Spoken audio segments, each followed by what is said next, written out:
Voici les annonces pour cette semaine. Donc aujourd'hui, 5e dimanche après la Pentecôte. Il n'y a pas de mémoire de saint particulière, mais nous faisons les oraisons du temps et j'ajoute l'oraison pour les fidèles trépassés. Demain lundi, c'est la fête de la Nativité de Saint Jean-Baptiste. Il y aura la messe ici à 7h. Mardi, Saint Guillaume. Mercredi, Saint Jean et Saint Paul martyrs. Et mardi et mercredi, il n'y aura pas de messe ici.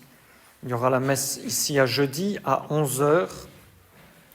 Jeudi, c'est le jour dans l'octave de Saint Jean-Baptiste et au propre Montfortin, c'est la fête de Notre-Dame du Perpétuel Secours. Vendredi, Saint Irénée. Samedi, la fête des saints apôtres Saint-Pierre et Saint-Paul. Il n'y aura pas de messe ici, évidemment, puisque nous avons l'ordination sacerdotale de Monsieur l'abbé Gilles Christ au Christ-Roi à 10h par Monseigneur Sellouet, auquel vous êtes bien sûr tous invités. En tout cas, que les croisés fassent effort pour prier spécialement pour ce nouveau prêtre, surtout que c'est l'intention du mois, la prière pour les vocations sacerdotales. Et puis le lendemain, 30 juin, il y aura sa première messe au Christ-Roi à 10h, précédée des confirmations à 9h. Ici, il y aura la messe à 10h comme d'habitude. La semaine suivante aura lieu la retraite, notre première retraite de Saint-Ignace, donc retraite pour les hommes.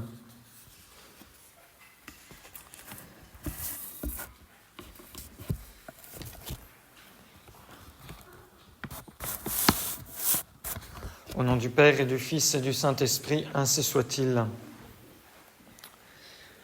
Eh bien, chers frères, nous avons lu dans l'Évangile les recommandations de notre Seigneur pour ne pas insulter nos frères.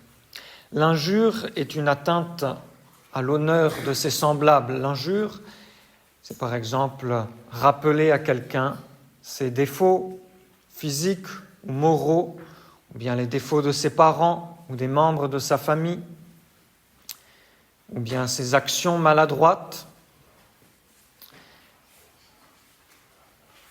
Une injure est grave quand elle atteint gravement à l'honneur de son prochain, et sinon c'est une moquerie quand on rit de lui ou quand on fait rire les autres de lui de façon moins grave. Et il y a la raillerie aussi qui consiste à s'amuser aux dépens des autres par des traits d'esprit.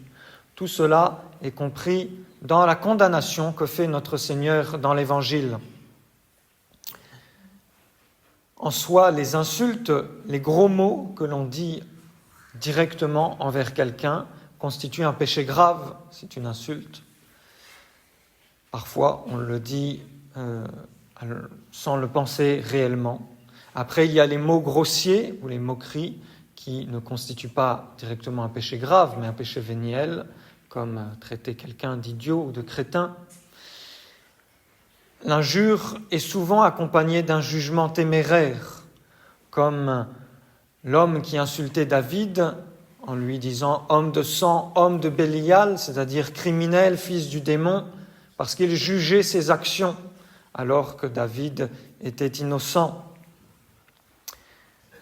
Grave par-dessus tout est le péché de ceux qui se moquent des personnes malheureuses, qui méritent la compassion, comme les aveugles, les handicapés, ou de ceux qui manquent de respect envers ceux qu'ils doivent honorer comme leurs parents ou les religieux. De là viennent parfois les châtiments terribles dont Dieu frappe les moqueurs.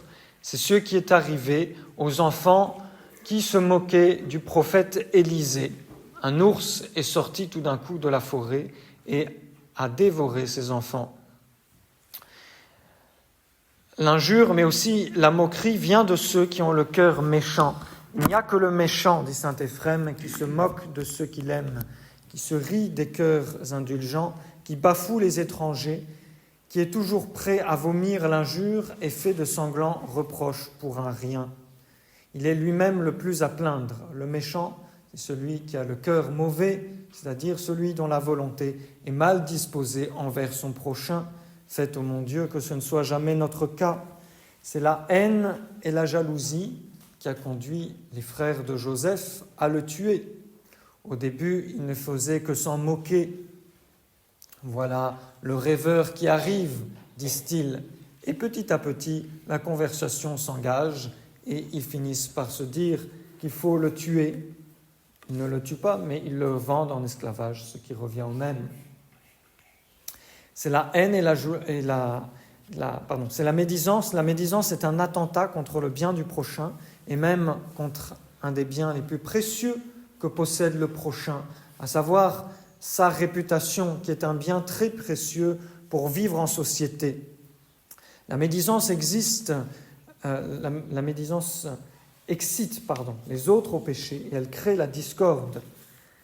Les lèvres de l'insensé se mêlent aux querelles et l'homme violent tombe dans beaucoup de péchés, nous dit la Sainte Écriture. Saint Paul nous avertit que l'injure se retourne contre nous et nous cause au final les plus grands torts. Si vous vous mordez et vous dévorez les uns les autres, prenez garde que vous ne soyez détruits les uns par les autres. Les injures anéantissent donc notre propre tranquillité et nous font perdre la paix de l'âme. La médisance et la calomnie sont des méchancetés. Et la Sainte Écriture a beaucoup de paroles contre les médisants, contre les calomniateurs, contre les méchants, contre les railleurs. Je vous en cite quelques-unes parce qu'il est bon de se pénétrer de ces maximes de la Sainte Écriture. Ce sont des citations tirées de l'Ancien Testament. L'esprit de sagesse aime les hommes, mais ne laisse pas impunis les lèvres du médisant. Il y aura un jugement pour les railleurs. Éloigne de ta bouche les paroles tortueuses et la fausseté de tes lèvres. Celui qui jette une pierre au milieu des oiseaux les disperse, de même celui qui injurie son ami rompt l'amitié. Ainsi parle Jéhovah. À cause de 3 crimes et à cause de 4 d'une nation d'Édom, c'est-à-dire de la nation des Arabes, les frères, les cousins des Juifs, les descendants d'Ésaü, je ne veux pas lui être indulgent. C'est-à-dire parce qu'il a poursuivi son frère avec le glaive, parce qu'il a étouffé sa compassion, parce que sa colère n'a jamais cessé de le déchirer, et parce qu'il garde éternellement sa rancune en lui. Saint Éphrem dit « Celui qui trouve du plaisir à lancer des injures est détestable devant Dieu et devant les hommes. » Et Saint Jean Chrysostome « Celui qui exprime sa colère intérieure envers un frère par des médisances s'attire encore plus la damnation. » Il y a au début de la chrétienté un grand épisode qui a marqué beaucoup les esprits dans la ville d'Antioche, puisque le gouverneur Artisius a commencé à prendre en grippe le saint évêque Saint Grégoire d'Antioche et il faisait tout pour l'humilier, le calomnier, et c'est devenu une chose tellement publique que partout dans la ville d'Antioche, on calomniait, on se moquait de Saint Grégoire. Saint Grégoire a porté plainte devant l'empereur et l'empereur lui a fait raison et il a puni les calomniateurs. Mais ce n'était pas encore le jugement de Dieu. Et plus tard, Artisius a été rétabli gouverneur d'Antioche et il a continué à se moquer.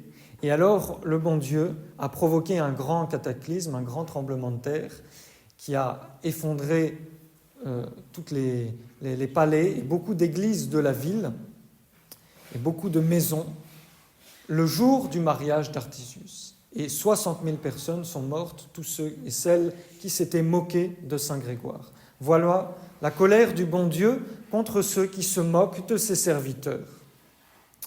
Et il ressort aussi de cet exemple que la moquerie blesse autant l'âme de ceux qui l'écoutent que de ceux qui la prononcent. Saint Éphrem, encore lui, dit « Si quelqu'un en votre présence se moque d'un autre et que vous ne le reprenez pas, vous vous rendez coupable de la même calomnie. » Saint Bernard explique que la calomnie est un glaive à 3 tranchants, comme une épée sur laquelle on aurait mis, pas une épée normale, mais une épée sur laquelle on aurait mis 3 tranchants, qui d'un coup fait 3 blessures, dit-il.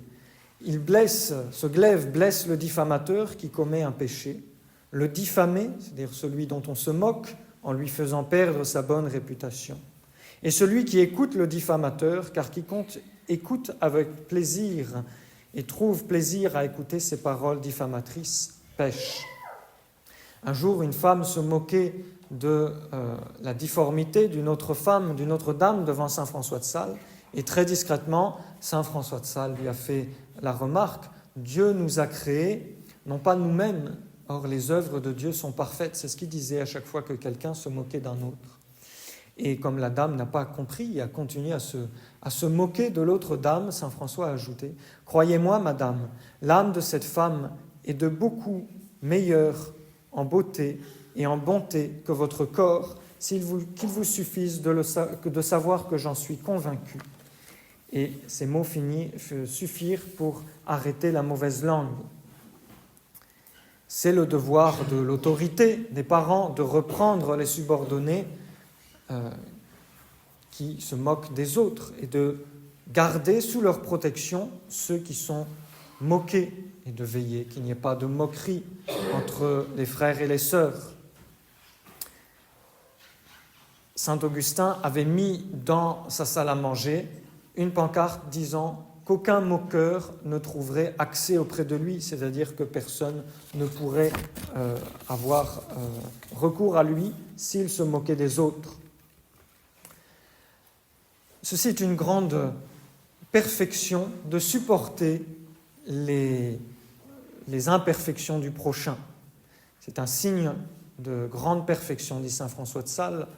Par contre, les décrier par des moqueries, des médisances, montre au contraire une grande imperfection. Lui-même avait pris la résolution de ne jamais parler lorsqu'il était en colère. Nous avons vu des passages de l'Ancien Testament qui nous indiquent les châtiments qui sont réservés à ceux qui se moquent des autres. La Sainte Écriture nous dit aussi qu'il faut supporter les injures et les moqueries. Le remède à la moquerie, c'est le silence. Ainsi fit le roi David, qui était insulté par un homme qui s'appelait Séméi. Il dit à ses soldats de ne surtout pas intervenir pour empêcher cet homme de se moquer de lui, parce qu'il le méritait par ses péchés. Et souffrir les injures publiquement, ou souffrir les moqueries, est un très bon moyen de réparer cette faute. Ainsi fit aussi notre Seigneur Jésus-Christ dans sa passion, qui se taisait en face de ceux qui l'accusaient devant Pilate et qui pardonnait sur la croix à ceux qui l'insultaient et qui le raillaient. Ainsi doivent faire tous les chrétiens à l'exemple de leur divin maître. Un jour, notre Seigneur disait à la bienheureuse Angèle de Foligno: « Le signe le plus certain d'une mutuelle union entre moi et mes serviteurs, c'est que ceux-ci chérissent ceux par lesquels ils sont calomniés. » Eh bien, c'est la grâce que nous allons demander au cours de la très sainte messe, au nom du Père et du Fils et du Saint-Esprit, ainsi soit-il.